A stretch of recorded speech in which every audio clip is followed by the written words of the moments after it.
চলে আসে আমাদেরকে নিতে। যেহেতু 1:30টা বেজে গেছিলো, তো একা তো আমরা 4 টাইমে যেতে পারি না, ওই জন্য মামা চলে এসেছিলো।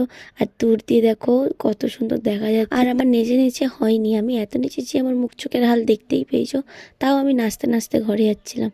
আর এখানে পুচকি একবার নাগরদোল্লা চললে সত্যি ওর আশা মেটেনি। যেই মামা এসছে ও কেঁদে কেটে আরও একবার নাগরদোল্লা চড়তে চলে এসছে, কারণ ফার্স্ট টাইম ভয় পাচ্ছিল, সেকেন্ড টাইমে ও আর ভয় পায়নি। আর ওই দেখো মামা মামি টুনটু সবাই দাঁড়িয়েছে, আমার মা ভাই সবাই নিচে দাঁড়িয়ে আছে, আর আমি আর পুচকি ওপরে হেব্বি এনজয় করছিলাম। দেখতে পাচ্ছ ওপরে বসে আছে, আর এক ফোঁটাও ভয় পাইনি। তারপরে নাগরদোল্লা চড়ে নিচে নেমে মামা আমাদের জন্য আইসক্রিম কিনে রেখেছিল, আর টুনটু আইসক্রিমটা খাচ্ছিল দেখো গাইস, মুখের মধ্যে লেবড়ে খাচ্ছিল। কিন্তু শেষমেশ এই আইসক্রিমটা আমিই খেয়েছি, পুরোপুরিও খেতে পারিনি। তারপর যাই হোক, আমি আর পুচকি আইসক্রিম খেতে খেতে বাড়ির দিকে চলে এলাম। আর রাস্তাঘাট দেখো গাইস পুরো ফাঁকা।